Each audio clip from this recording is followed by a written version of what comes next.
가게사는 증시 각도기. 안녕하세요. 증시 각도기 시청자 여러분, 투자자 여러분, 독일마을 여러분, 청취자 여러분 모두 반갑습니다. 1월 17일 월요일 아침이 밝았습니다. 네. 이번 한 주 과연 어떤 흐름들을 보내게 될지 상당히 중요한데요. 미국에서는 4, 4분기 기업들의 실적 발표가 이어지고 있습니다. 지난 주말에도 보았습니다만은 은행들의 실적은 그다지 좋지 못했기 때문에 주가 빠졌고요. 그리고 기술주들은 그런대로 괜찮은 모습을 보여주고 있습니다. 이번 주도 그런 흐름들을 진행하게 될지 관심인데요. 자, 이번 한 주를 한번 돌아보고 어떤 흐름이 나올지를 한번 생각해보는 시간 가졌으면 좋겠고, 또 한국은 어떻게 흘러갈까, 그리고 LG 에너지 솔루션은 어떤 영향을 미칠까 등등에 대한 이야기 오늘 함께 나눠보도록 하겠습니다. 지난 한 주간 그 다우존스 지수는 0.88% 떨어졌고요. 금요일에 하락이 제일 큰 영향을 미쳤고, 스탠다드 앤 푸어스 S&P 500은 0.3% 하락, 나스닥 지수는 0.28%. 주중에 목요일까지 많이 빠지다가 금요일날 올라오면서 하락폭을 상당히 낮췄습니다. 그러나 2주 연속 하락 마감을 했고요. 그리고 일단 내일 오늘 저녁에 미국 시장 휴장이에요. 마틴 루터 킹데이로 휴장이고요. 그 다음에 이제 여기서 이제 중요한 포인트가 무엇일까? 미국 시장에서 한번 생각해 보는데요. 핵심은 이거예요. 미국에서 긴축은 앞으로 기조적이 될 것이다. 그런데 중요한 거는 긴축을 하는 건 알겠어. 금리 인상까지는 받아들이겠다. 시장은 금리 인상은 이미 소화를 했어요. 그런데 양적 긴축은 아직 소화를 못한 상태입니다. 그래서 이 양적 긴축이 어떻게 나올 것이냐에 따라서 시장은 영향을 받을 것이다. 근데 핵심은 뭐예요? 여기서 양적 긴축의 시점이죠. 지난 주말에 왜 올랐습니까? 파월 의장이 상원 증언에서 뭐라고 했어요? 이렇게 해서 우리 긴축할 건데 양적 긴축 시점을 연말께로 얘기를 했단 말이죠. 그러면서 양적 긴축으로 인해서 놀랬던 시장이 반등을 했습니다. 그래서 이 시점도 되게 유동적인 거예요. 그리고 파월 의장이 그동안 했던 얘기를 보면 유동적이죠. 나중에 할 거야. 지금 아직 멀었어. 그리고 금리 인상하고, 그러니까 테이퍼링하고 금리 인상하고 연결되는 개념이 아니야. 라는 식의 톤으로 얘기했는데 지금 상황은 뭐예요? 연결되죠. 그러니까 이 시점도 유동적이에요. 그래서 그걸 다 믿을 수가 없다는 거죠. 시장이 반등을 하긴 했습니다만, 시장 상황에 따라서 그 긴축 시점 달라질 것이다 충분히 생각할 수 있는 상황이고요. 그럼 어떤 시장 상황이냐? 역시나 인플레이션이 되겠죠. 인플레이션은 제 개인적인 판단에는 1분기까지는 여전히 고공행진을 할 것으로 보여집니다. 왜냐하면 우리가 지난주에 보았던 미국의 CPI를 보면 당연히 추측해 볼 수 있는 대목인데요. 12월에 CPI가 얼마가 나왔습니까? 7%가 나왔습니다. 7% 인플레이션이 나왔는데 전월 대비는 0.5%. 이게 그냥 당장 1월 달에 없어지진 않을 거 아닙니까? 그죠? 나올 거예요. 그러면 전월 대비 0.5% 정도 수준으로 계속 이어진다면 연환산으로 합치면 6%가 훨씬 넘는 거죠. 누적으로 치면은 오른 거에 오르고 오른 거에 오른 게, 그러니까 7% 이상의 지금 연율 기준으로 7%의 인플레이션이 나타나고 있는데, 이건 중요한 거는 전년 대비니까 전년부터는 올라오긴 했잖아요. 그럼에도 불구하고 이렇게 7% 수준의 인플레이션이 나온다면 여전히 타겟팅한 2%보다는 월등히 높은 수준, 그러니까 4%가 훨씬 넘는 수준의 인플레이션이 나올 것으로 봐요. 2022년에조차도. 그러면 4%, 5%, 지금 추정해보면 상반기는 5%가 넘는 정도 수준이 나올 수 있고, 하반기로 가면 한 3, 4% 정도 수준? 이런 정도 예상해 볼 수 있죠. 요 톤이 이어질 경우에. 그런데 우리가 계속해서 얘기했습니다만, 공급 측면에서의 공급난, 공급 적체, 이거는 지금 당장 해결될 것 같진 않죠. 이미 1분기는 물 건너 갔어요. 공급 적체의 1분기 그대로 유지될 것이다.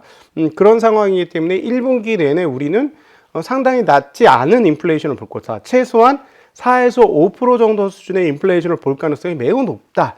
자, 그러면 어떻게 되나? 테이퍼링 3월에 끝내고 3월에 금리 인상 가능성은 상당히 높고 1분기 내내 5% 이상의 인플레이션이 나오게 되면 연준에서는 양적 긴축도 빨리 땡길 거야 라는 얘기를 분명히 하겠죠.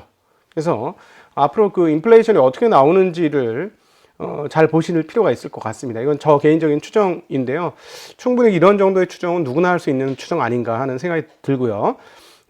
그래서 그런 측면에서 보면 6월달 안짝으로 양적 긴축을 한다면 시장은 계속 헤맬 거예요.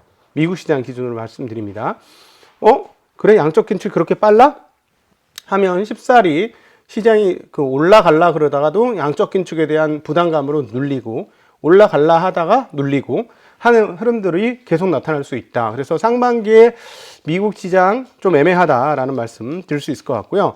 그 다음에 6월 이후의 긴축이라면 시장 좀 편안하게 갈 수도 있을 것 같아요. 예, 아직 멀었네 이러면서 상반기는 조금 편안하게 갈 수도 있다는 점 감안하셔야 될 것 같고, 자 이제 그럼 그 다음 측면에서 중요한 양적 긴축 다음으로 중요한 건 무엇이냐? 저는 이제 결국은 주식이라는 건 뭐 이런 주변의 환경도 있지만 그 속에 포함되어 있는 기업이 간단하게 얘기하면 돈 잘 버느냐, 이게 핵심이죠.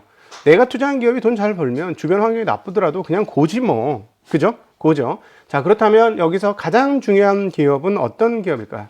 저는 애플이라고 봐요. 역시나 1등 기업이 애플이기 때문에 애플의 실적이 어떻게 될 것인지 가장 중요한데요. 이번에 이제 실적 발표를 하게 되죠, 애플이. 애플한테는 1분기, 다른 기업은 4, 4분기. 작년 10월부터 12월까지의 실적을 이제 애플이 발표하게 됩니다. 월가 예상은 상당히 낮게 형성되고 있어요. 아이폰은 2% 성장할 것으로 보고 전체 매출은 5% 성장할 것으로 보고 있습니다. 제 생각에는 시장 예상보다는 분명히 더 높은 수준의 성장률이 이루어질 것으로 보는데요. 2022년 전체적으로 봤을 때 애플이 할 수 있는 매출 증가는 대략 10에서 15% 정도를 그 월가에서는 예상을 하고 있습니다. 근데 이번 4, 4분기에 대한 실적 예상치가 상당히 낮은 거예요. 그래서 제가 보기에는 이번 4, 4분기 실적에 대해서는 애플이 충분히 달성이 가능할 것으로 예상이 되고요. 근데 22년도에 10% 정도 성장을 하게 될 것 같죠. 그 정도는 할 것 같죠. 왜냐하면 21년도에 애플이 얼마를 했습니까? 25%를 했어요. 그러니까 10%는 충분히 할 것 같은데, 저의 핵심 관심사는 뭐냐면 애플이 10% 매출 성장을 했을 때 시장의 반응이 어떻게 될 것이냐. 이게 진짜 22년에는 중요합니다. 왜냐하면 자, 21년에 25% 성장했는데 22년에 10%밖에 성장 못해? 라고 해석하면 주가가 어떻게 돼요? 좀 빠질 수 있죠. 그런데 애플처럼 대단히 큰 회사가 10% 성장하는 건 적은 수준이 아니에요. 굉장히 대단히 큰 성장인 거거든요. 아니, 자, 생각을 해봐. 3조짜리 회사가 물론 지금 떨어졌지만 3조짜리 회사가 10% 시가총액이 올라서 3조 3천억 되면 그건 작은 일이 아니에요. 어마무시한 일이거든요. 그런데도 불구하고 전년 대비 성장률은 분명히 꺾인다. 왜냐하면 21년이 표현해보자면 너무 지나치게 높았다. 25%가 말이 되냐는 거예요. 너무 비현실적이지 않습니까? 성장률이. 그렇게 비현실적인 성장을 했는데 22년에는 현실적인 성장을 한다 이거예요. 그렇게 됐을 때 시장이 그걸 어떻게 해석할 거냐는 거예요. 전 이게 너무너무 궁금해요. 만약 10% 성장도 충분해 라고 해석을 한다면 시장이 22년도 빅테크 주식들은 그냥 쏘쏘하게 잘 갈 것 같습니다. 근데 만약 하나, 야, 작년도에 25% 성장인데 10% 성장이 뭐야? 이건 좀 심한 거 아니야? 이렇게 생각해서 주가를 빠져. 이러면 22년 미국 시장 전체, 특별히 기술주를 중심으로 한 전체 시장은 쉽지 않을 것이다. 그래서 이번 4, 4분기 실적이 하나의 바로미터가 될 것이다. 라고 개인적으로 생각합니다. 이번 4, 4분기가 생각보다는 많이 나올 거예요. 이 정도는 아니겠지. 신제품이 나온 시즌이잖아요. 왜 얘네가 1분기가 이거겠어. 9월 달에 제품 만들어서 추수감사절에 펼쳐내고, 그 다음에 크리스마스 시즌까지 팔죠. 이게 진짜 가장 중요한 시즌이에요. 애플 입장에서는. 근데 이 시즌에서 얼마나 많이 팔냐가 관건인데, 중국에서 많이 팔렸죠. 엄청나게. 저 생각에는 13위, 12위에 비해서 제가 이렇게 분석을 해보니까 아이폰 같은 경우는 진보한 게 동영상을 찍는 거에서는 진보가 많이 되었는데, 다른 쪽은 눈에 확 띄진 않네. 11에서 12위 넘어왔을 때만큼 확 띄진 않네. 그런 느낌이 있었거든요. 11에서 12위 올 때는 모양도 바뀌었잖아요. 각진 모양으로. 그래서 당연히 많이 팔릴 거라고 예상을 했었는데 13은 잘 모르겠다라는 수준인데, 그럼에도 불구하고 중국에서 굉장히 많이 팔렸거든요.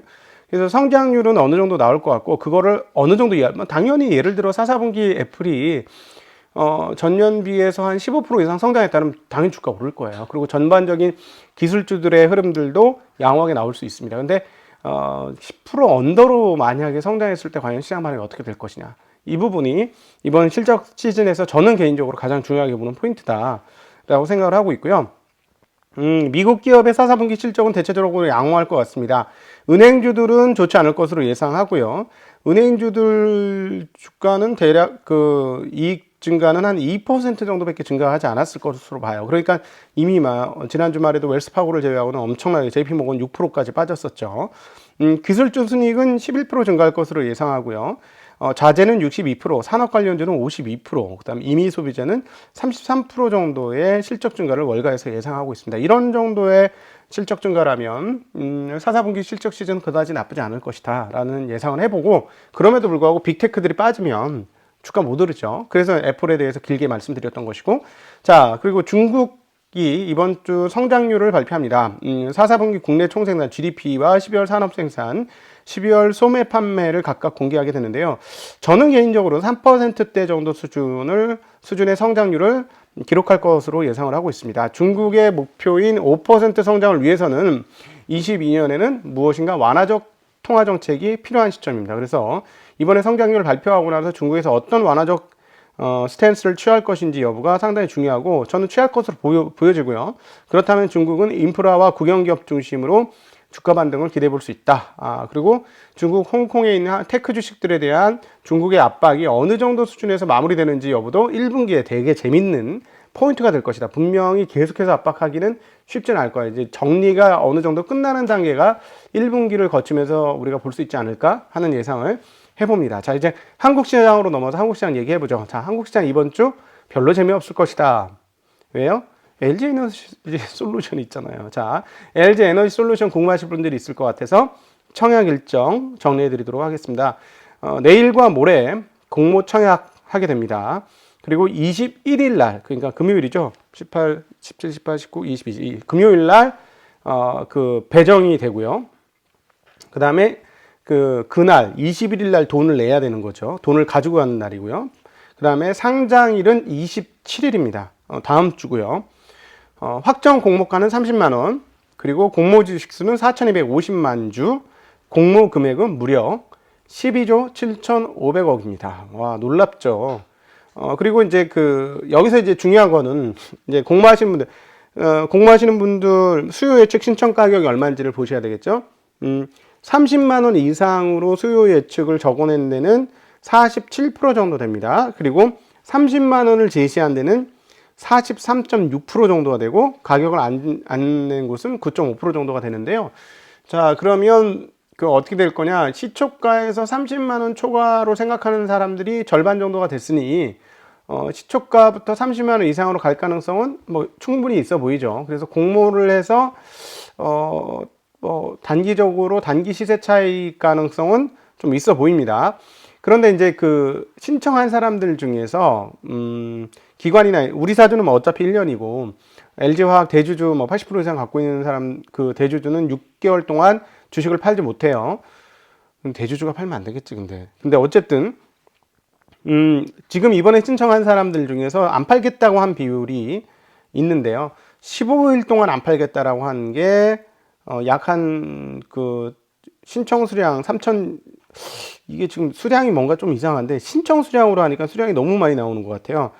그러니까 300, 이게 좀 이상한데, 어쨌든 비율적으로 말씀을 드리면 약 총 신청 수량에서 77%가 일정 기간 안 팔겠다라고 얘기를 했어요. 그래서 그 중에서 약 한 20%는 15일 동안 안 팔겠다라고 했고, 그 중에서 한 30%는 3개월 동안 안 팔겠다고 했고, 또 그 중에 한 절반 가까이는 6개월 동안 안 팔겠다고 했어요. 1개월, 그래서 한 60% 넘게는 3개월 안에 물량은 안 나오는데, 그 전에 물량이 나오는 것도 대략 한 3% 정도는 물량이 나온다는 얘기죠. 그래서 그거까지는 감안을 하셔야 될 것 같습니다. 그래서 이로 인해서 21일 일단 내일 모레 동안에 거기엔 돈을 넣어야 되니까 주식시장 거래대금 빨려 갈 것 같고, 그 다음에 21일 날 돈이 리턴 되거든요. 그러면 이제 21일부터 이게 상장되는 27일까지는 돈의 여유가 좀 있죠. 그러니까 금요일부터 다음 주 중반까지는 이 돈이 들어와서 거래는 이제 정상적으로 될 것이다. 이런 정도로 한국 시장 수급 상황으로 생각해 보시면 될 것 같습니다. 워낙 큰 수급이라서 영향을 안 미칠 수는 없을 것이다.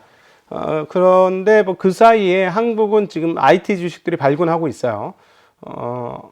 제가 이제 다시 복귀를 하면 꼭 한번 할 생각이 있는 게 인텔 22년 어떻게 될 것이냐를 할 건데, 인텔이 어떻게 하느냐는 상당히 중요하기 때문에 한국의 반도체 기업들 어떻게 될 건지 여부 상당히 중요하고, 그 다음에 이제 지금 지난번에 얼핏 말씀드렸던 그 TSMC의 3나노 공정을 인텔이 가져간 것 같습니다.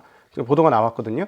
그래서 인텔이 TSMC의 3나노 공정을 갖고 한다는 건 엄청난 브릿지를, 진짜 대교 하나를 잡은 거예요.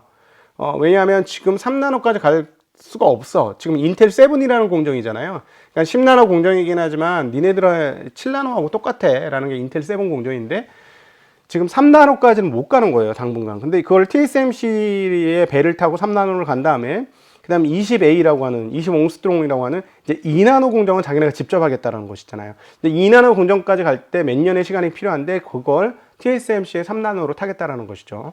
그래서 이렇게 되면 일단 지금 인텔 7에서 나오는 게 올해 내년에 계속 나올 것이고, 그 다음에는 그 후에는 TSMC의 3나노가 나올 것이고, 이렇게 되면 계속해서 이렇게 인텔이 나올 것이라서, 인텔이 올해 내년도에 잘 만들어 준다면, 실제로 공급을 충분하게 해준다면 DDR5 쪽에 수요는 상당할 것이니까.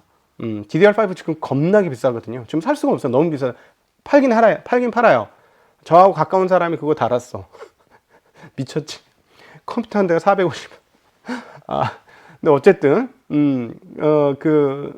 그게 이제 나오니까 역시나 강자예요. 인텔은 노트북의 80%, 그 다음 서버의 95% 강자이기 때문에 이것과 관련돼서 한국의 반도체 같이 생각해 볼 수 있고, 그 다음에 이미 전기전자 쪽에서는 불이 붙었습니다. 제가 보기에는 이미 시세가 상당히 나고 있어요. 이미 절반 가까이 시세 놓쳤거든요. 이게 이제 조금 더 이어질 걸로 같고요. 그 다음에 이 시즌이 끝나고 나면 저는 시크릿컬이 어떻게 될 거냐, 중국과 연계된 시크릿컬이 어떻게 될 것인지가 1분기 중후반부터는 상당히 중요한 포인트가 될 것이다 라고 개인적으로는 생각하고 있습니다. 자, 오늘 길게 미국 시장과 한국 시장에 대한 정리를 한번 해보았습니다. 자, 내일까지도 시간이 있으니까 마틴 루터 킹 데이로 미국 시장 휴장을 하고요. 미국의 주요 흐름들은 실적 발표가 있다는 거, 그리고 큰 지표들은 주말기에 가서 실적 발표가 있습니다. 자, 그래서 내일부터는 제가 이제 거의 정상화된 것 같죠. 거의 정상화된 거, 잠도 많이 잤고 충분히 쉬었습니다. 그래서 오늘까지 정도만 쉬면 이제 잔기침도 완전히 없어질 것 같고, 그래서 내일부터는 본격적으로 여러분 만나도록 하고요. 오후에는 새로운 인물이 여러분을 찾아뵙게 될 것 같습니다. 기대해 주시고요. 자, 내일 그동안에 못했던 실시간 토크를 내일은 조금 많이 할 수 있도록 그렇게 진행해 보도록 하겠습니다. 감사합니다. 여러분 안녕.